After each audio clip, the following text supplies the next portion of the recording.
Good morning. Welcome to Breakfast with Roger Johnson and Seema Katecha. Good morning. Our headlines today. Time is running out for a Brexit trade deal. Talks resume today, but significant differences remain.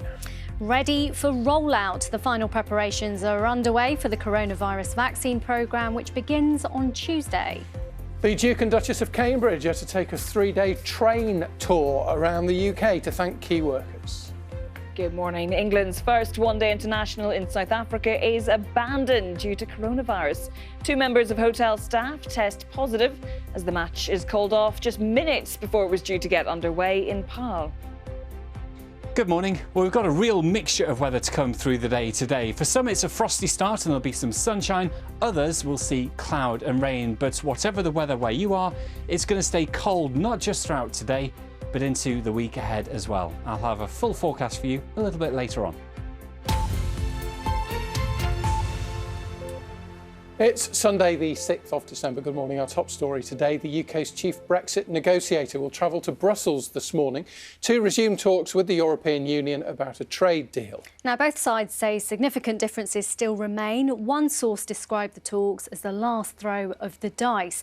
Our political correspondent, Chris Mason, has more. The Prime Minister on the phone last night trying to see if a Brexit trade deal is possible. He was talking to Ursula von der Leyen, the President of the European Commission. Big differences remain between the two sides. And afterwards she said, whilst recognising the seriousness of these differences, we agreed that a further effort should be undertaken by our negotiating teams to assess whether these issues can be resolved. This time yesterday, the EU's chief negotiator Michel Barnier was leaving London for Brussels. This morning, the UK's chief negotiator Lord Frost is doing the same. Talks will resume in the Belgian capital later. The mood does seem downbeat, but both sides still want a deal if they can get one. Often the darkest hour comes just before dawn, one person in government told me. But bluntly, there is barely any time left, and there is an acknowledgement in Whitehall that there may be no deal, and with it, huge implications for how the UK trades with its nearest neighbours. 4.5 years on from the referendum, we are now approaching the end game. Chris Mason, BBC News. Now, in a minute, we're going to get the view from Brussels with our correspondent there, Nick Beake. First, let's talk to our political correspondent, Jonathan Blake. He's in our London newsroom. And Jonathan, I guess it really has gone down to the wire, as many people said, even as far back as 2016, that it probably would.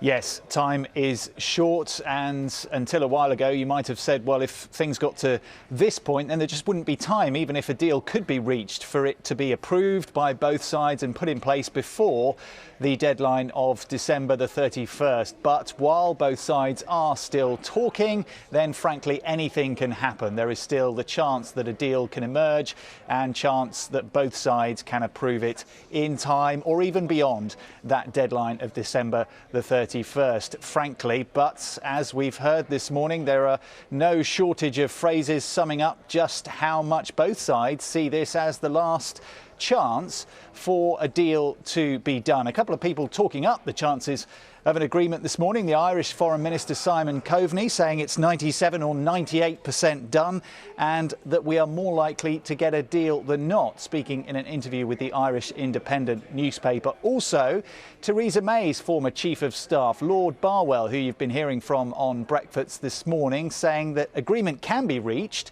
but both sides will need to give ground. The EU needs to compromise predominantly on the fishing side, where it's trying to say everything should stay the same after Brexit. And on the level playing field side, I think the UK is going to have to move, because you can't realistically expect the EU to give the UK completely tariff-free access to its market unless it's sure that on things like state aid, it's going to be a fair basis for competition. So both sides, you're quite right, are going to have to compromise if we're going to get a deal. There is no doubt that there is a frustration here in the UK that the EU have not, as the negotiators see it, accepted the fundamental principle that Britain needs to operate as an independent sovereign state after this trade deal comes into force. That, for Boris Johnson, taking back control, as he would put it, is the price of any deal. And it will require a big shift, it seems, as far as the UK is concerned on the EU side for a deal to be done. Jonathan, thanks very much. Let's go to our Brussels correspondent, Nick Beak. We just heard there, Nick, that there's frustration in the UK. Is that how you would sum up the mood in Brussels?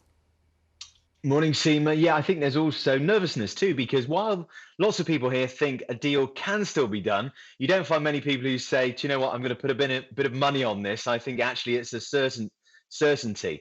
And that is because, as we were hearing there, the two sides are pretty locked together, and their red lines, as they call it, their points of principle, don't look like they can be easily overcome. I mean, from the EU's perspective, they say all along they've wanted a trade deal. Why is this? Why does it matter to you, me, and everyone? Well, the thing is, come January the 1st, if there isn't a trade deal, there will be new tariffs or taxes on goods moving between both sides. And that means things like some foods, some clothes, cars would be more expensive, and the extra cost is likely to be passed on to all of us, to customers. That's why both sides insist they want a deal. And I tell you what, behind the scenes all through this year, people close to Michel Barnier, the chief negotiator, they've thought that deep down Boris Johnson really does want a deal, largely because all of this has been happening under the shadow of COVID. And if there's a big economic hit because of a no-deal Brexit, on top of all the economic damage done by the coronavirus pandemic, now that would be a really difficult situation, they say.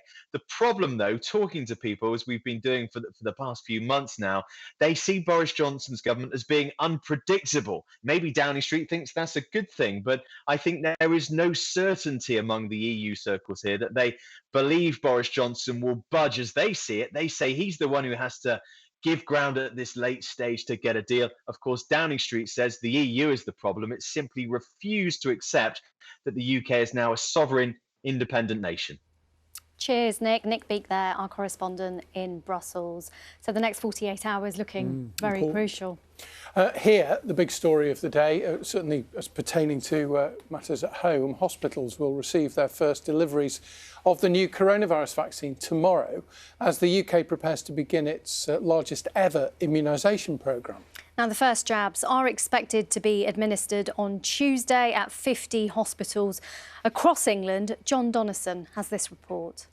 In these freezers, chilled to -70 Celsius, is what everyone has been waiting for. The Pfizer-BioNTech vaccine has now arrived in the UK and is being stored at secure locations. Tracking data covering every box's journey from Belgium will be downloaded to check that the vials have been kept at the right temperature. Around the country, NHS teams are working through the weekend to get everything ready.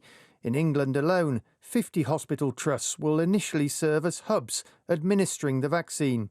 Among the first to get vaccinated from Tuesday will be people over 80 years old. Individuals will be offered a jab if they attend hospital as an outpatient or are being discharged after a stay. Others will receive calls asking them to come in. Care home staff will be prioritised too, and any remaining time slots will go to healthcare workers deemed at high risk. All those vaccinated will need a booster jab 21 days later. As more doses of the vaccine arrive, more hubs will be set up. GPs and primary care staff are being put on standby to deliver vaccinations in the coming weeks, followed by a plan for mass distribution in pharmacies, sporting venues and conference centres. It will be the largest vaccination programme the UK has ever seen. John Donnison, BBC News. Now, the Duke and Duchess of Cambridge will today begin a tour across Britain by train to thank key workers. During the three-day trip, they'll be greeted at pre-arranged stops by care home staff, school children and volunteers, as Greg Mackenzie reports.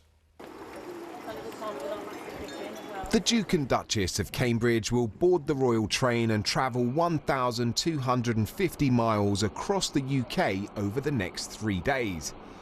It will be a chance for them to thank community workers, frontline staff, school children and volunteers, some of whom are being dubbed coronavirus heroes. A Kensington Palace spokeswoman has said the morale-boosting tour would give the royal couple the chance to share their gratitude on behalf of the nation ahead of the Christmas holidays. Prince William has used the royal train a number of times, but it's thought to be the first time Kate has travelled on it. We'd love to hear from you guys, really, about what the challenges are that everyone's facing at the moment. Both William and Kate have taken a high profile during the pandemic, here talking to mental health charities. There are so many factors at play here. The UK arts sector, which has been badly hit during the pandemic, will also be celebrated with a number of festive performances. Hello everyone, I've got some really exciting news. And at the request of the royal couple, the trip has been immortalised in a drawing by schoolboy artist Joe Whale. Better known as the Doodle Boy, Joe found worldwide fame during lockdown with his YouTube tutorials. The royal tour will end on Tuesday. Greg Mackenzie, BBC News.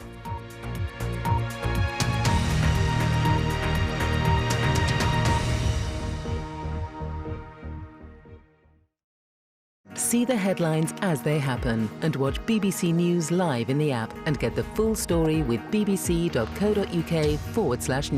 Follow the story for all the latest with BBC News.